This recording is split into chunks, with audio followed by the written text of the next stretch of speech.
बिस्मिल्लाहिर्रहमानिर्रहीम। अस्सलाम वालेकुम व्यूअर्स, उम्मीद है कि आप सब खैरियत से होंगे। तो आज मेरा यूट्यूब चैनल नॉलेज नेटवर्क में फ़र्स्ट लेक्चर है जिसमें हम लोग स्टार्ट करने वाले हैं फ़िज़िकल क्वांटिटीज़। अब चूँकि फ़िज़िकल क्वांटिटीज़ को स्टार्ट कर रहे हैं तो सबसे पहले हम बेसिक नॉलेज जानते हैं अबाउट फ़िज़िक्स के what is mean by the term physics mean. तो सबसे पहले हमारे पास आ जाता है वर्ड फ़िज़िक्स। तो फ़िज़िक्स जो वर्ड है हमारे पास निकल के आया है लैटिन वर्ड से। किस लैंग्वेज का वर्ड है ये? Latin word. तो अक्सर एग्ज़ाम में क्वेश्चन आ जाता है कि the word physics is derived from which language? Greek, Latin, इस तरह के एमसीक्यूज वगैरह बन के आ जाते हैं। तो आपने सबसे पहले ध्यान में रखना है कि कौन सी ज़बान का वर्ड है? Latin word. अब वो लैटिन वर्ड है कौन सा? उसका वो लैटिन वर्ड है हमारे पास फिजिका, और इसका मीनिंग होता है हमारे पास फिजिका मीन नेचुरल थिंग। ठीक है, तो हमने यहाँ से सबसे पहली बात सीखी है कि फिजिक्स का वर्ड निकला हुआ है लैटिन वर्ड से। लैटिन वर्ड कौन सा है? फिजिका, और उसका मीनिंग क्या होता है? Natural thing. अब नेचुरल थिंग यहाँ पे इसके वर्ड से हमारे पास एक फिजिक्स की डिफिनेशन बन के आ सकती है कि science of natural thing is called physics. तो मतलब फिजिक्स के अंदर जो भी हम चीज़ें पढ़ेंगे वो नेचुरल से रिलेटेड होंगी, और उसे हम क्या कहेंगे? वो किस ब्रांच में आती हैं? फिजिक्स के अंदर। तो आपसे कोई बेसिक डिफिनेशन पूछे तो आप इसके वर्ड के मीनिंग से एक डिफिनेशन बना सकते हैं कि science of nature is called physics. ठीक है, अब हम जानते हैं कि फ़िज़िक्स की एक्चुअल डेफ़िनेशन है क्या है, जो साइंटिफिकली डिफ़ाइन की गई है।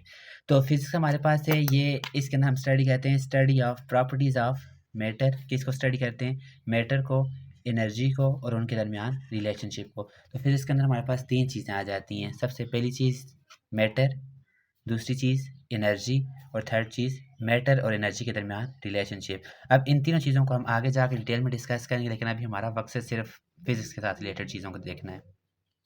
अब फिज़िक्स के स्कोप की बात करें, स्कोप फिज़िक्स का बहुत ज़्यादा वाइड है, क्योंकि हमने कहा है कि क्यों क्यों स्कोप को हम वाइड कह रहे हैं, क्योंकि हमने कहा है फिज़िक्स के अंदर हम नेचर को डिस्कस करते हैं। अब नेचर के अंदर तो हर चीज़ आ जाती है, तो इस तरह से फिज़िक्स का स्कोप भी क्या है, हमारे पास बहुत ज़्यादा वाइड है। अब थोड़ा सा देख लेते हैं कि स्कोप मतलब कहाँ से कहाँ तक रेंज करता है। Its scope ranges from the study of tinier sub atomic particle such as electron. अब सब एटॉमिक पार्टिकल हमने पढ़ लिया है, एटम के अंदर हमारे पास क्या होते हैं? इलेक्ट्रॉन, प्रोटॉन, न्यूट्रॉन, इस तरह के होते हैं। तो सब एटॉमिक पार्टिकल इलेक्ट्रॉन से लेके ह्यूज गैलेक्सीज तक इसका स्कोप है। ठीक है, तो अब हम इलेक्ट्रॉन के बारे में, इलेक्ट्रॉन की प्रॉपर्टीज़ वगैरह जो स्टडी करनी है, इलेक्ट्रॉन मतलब किस तरह से रिवॉल्व कर रहा होता है अपने ऑर्बिट में, ये सारी बातें हम किसके अंदर स्टडी करते हैं? फिजिक्स के अंदर। अब इसकी एक स्पेसिफिक ब्रांच है, लेकिन वो हम आगे लेक्चर में डिस्कस करेंगे इंशाल्लाह। दूसरी बात देखें तो from minutest time interval such as nano second to the age of universe. अगर टाइम की बात करें तो नैनो सेकेंड से लेके एज ऑफ यूनिवर्स तक हम इस तरह का टाइम इंटरवल फिजिक्स में डिस्कस करते हैं। अब नैनो सेकेंड 10⁻⁹ सेकेंड। ठीक है, अब इतने कम सेकंड का इंटरवल भी हम किस के अंदर देख रहे होते हैं? फिजिक्स के अंदर। ठीक है, उसके बाद हम कहते हैं ब्रांचेस की बात करें तो बहुत बेसिक ब्रांचेस जो फिजिक्स की आती हैं वो हमारे पास कौन कौन सी आती हैं? मैकेनिक्स और फील्ड थ्योरी।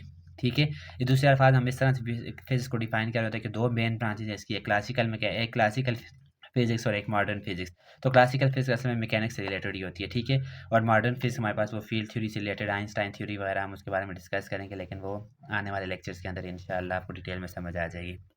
ठीक है, अब मैकेनिक्स और फील्ड थ्योरी इनको फर्दर ब्रांचेस के अंदर डिवाइड किया गया है। हम देखते हैं conventional main branches of physics are mechanics है, हीट एंड थर्मोडाइनेमिक्स है, एक्वेस्टिक है, ऑप्टिक्स है, इलेक्ट्रिसिटी है, मैग्नेटिज्म है, और एटॉमिक एंड न्यूक्लियर फिजिक्स है, जियो फिजिक्स है, एस्ट्रोफिजिक्स है, बायोफिजिक्स है, एक्सेट्रा। इस तरह लॉट ऑफ ब्रांचेस और हैं।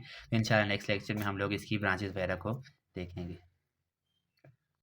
तो चलें आगे मज़ीद लेक्चर की तरफ बढ़ते हैं। हमें देखना है फिजिकल क्वांटिटीज़। फिजिक्स का मतलब मैंने आपको पहले बता दिया, इसको ध्यान में रखना है जी। ये इंपॉर्टेंट ऑब्जेक्टिव एग्जाम में पूछा जाता है कि फिजिक्स का मतलब किस रिलेटेड है? नेचर से। ठीक है, अब हमने देखा फिजिकल क्वांटिटीज़, ऐसी क्वांटिटी जिनको हम लोग क्या कर सकते हैं? ऑब्जर्व। अब नेचर के अंदर ऐसी हर क्वांटिटी ऐसी तो नहीं होती जिसको आप ऑब्जर्व कर सकते हैं। कुछ ऐसी क्वांटिटी जो आप ऑब्जर्व कर सकते हैं, जिनका आप मुशाहिदा वगैरह कर सकते हैं, लेकिन कुछ ऐसी होती हैं जो नॉन ऑब्जर्वेबल होती हैं। लेकिन फिजिकल क्वांटिटीज़ का ताल्लुक इसके साथ है जिन क्वांटिटी को आप ऑब्जर्व कर सकते हो। ठीक है, ऑब्जर्व करने के साथ साथ दूसरी चीज़ क्या है? इसको आप क्या कर सकते हो? मेजर कर सकते हो। अब देखें नेचर के अंदर कुछ क्वांटिटी ऐसी है जिनको हम मेजर कर सकते हैं, और कुछ ऐसी होती है जिनको हम मेजर नहीं कर सकते। तो फिजिकल क्वांटिटीज़ में क्या होता है? ऐसी क्वांटिटी जिनको आप क्या कर सकते हो? मेजर कर सकते हो, वो हमारे पास क्या कहलाती हैं? Physical quantity. तो आपने फिजिकल क्वांटिटी में बात ध्यान में रखनी है, ऐसी क्वांटिटी जिनको हम लोग ऑब्जर्व भी कर सकें, मेजर भी कर सकें, वो क्या आ जाएंगी? Physical quantities. अब कुछ ऐसी एग्जांपल देखते हैं कि मतलब इस तरह की कौन सी चीज़ें हैं जिनको हम लोग ऑब्जर्व या मेजर कर सकते हैं। तो एग्जांपल में आ जाएँ तो हमारे पास सबसे पहले जनरल एग्जांपल हमने लिया लेंथ। अब कोई भी लंबाई वगैरह है उसको आप मेजर कर सकते हो या नहीं? आप ऑब्जर्व कर सकते हो, मतलब दो लेंथ आपके सामने आ जाए तो आप ऑब्जर्व करके बता सकते हो कौन सी लॉन्गर है, कौन सी शॉर्टर है। ठीक है, उसके बाद लेंथ में मेजर करके बता सकते हो कि इसकी लेंथ इतनी है, इसकी लेंथ इतनी है। तो ऑब्जर्व भी आप कर सकते हो, मेजर भी आप कर सकते हो। इस तरह मास को देखें, दो बंदे आपके सामने खड़े हों तो आप इजीली बता सकते हो कि किसका मास ज़्यादा है, किसका मास कम है। तो आपने अपनी ऑब्जर्वेशन से आंसर दे दिया कि ये हैवियर मास का है, इसका मास कम है। इसी तरह आप लोग दो मास के सामने हो तो आपको कोई कहा जाए इसका मास मेजर करके बताएं, तो आप लोग उसका मास मेजर करके बता सकते हो 60 kg है, 50 kg है, ठीक है। तो इस तरह टाइम आप लोग देखें, दो टाइम आपके पास आ जाएँ। अब आप फॉर एग्ज़ाम्पल आपने खेलने के लिए गए, आपने 2 गेमें खेली हैं, तो आप ईज़िली बता सकते हो कि किस गेम में आपका ज़्यादा टाइम लगा है, किस गेम में आपका कम टाइम लगा है। तो ऑब्ज़र्वेशन से आप बता सकते हो, जिस तरह हम घर में देखते भी हैं, बच्चे बाहर जा रहे होते हैं, वालिदैन आके पूछते हैं कि आपने बहुत ज़्यादा टाइम लगा लिया घर में। क्या है वो असल में क्या होती है, वो उनकी ऑब्ज़र्वेशन होती है। वो डेली रूटीन को देख रहे होते हैं और कंपेयर कर रहे होते हैं। तो ऑब्ज़र्वेशन आप कर रहे हो टाइम में, तो ऑब्ज़र्वेशन हमारे पास ये है कि किस में आ जाएगा, फिज़िकल क्वांटिटी। और टाइम मेज़र करके बता सकते हो कि हाँ, किसने बाहर घंटा लगाया है, 2 घंटे लगाए हैं, 3 घंटे लगाए हैं। तो टाइम को भी आप क्या कर रहे हो, मेज़र कर रहे हो। तो ऐसी जो कोई भी क्वांटिटी जिनको आप लोग अपनी ऑब्जर्वेशन में ला सकें और उनको मेजरमेंट कर सकें, हम उन्हें क्या कहते हैं, असल में क्या है, फिजिकल क्वांटिटीज़ हैं। अब जहन में क्वेश्चन आता है फिजिकल क्वांटिटी तो चलें ऑब्जर्व कर सकते हैं, मेजर कर सकते हैं, तो क्या नेचर में कोई ऐसी क्वांटिटी भी है जिनको आप ऑब्जर्व नहीं कर सकते? ठीक है, तो हमारे पास हाँ बिल्कुल नेचर में कुछ ऐसी क्वांटिटीज हो सकती हैं। देखें, there are some quantities which can not be observe but can not be measure. आप ऑब्जर्व कर लेते हो उन्हें, लेकिन आप उन्हें मैयर नहीं कर सकते।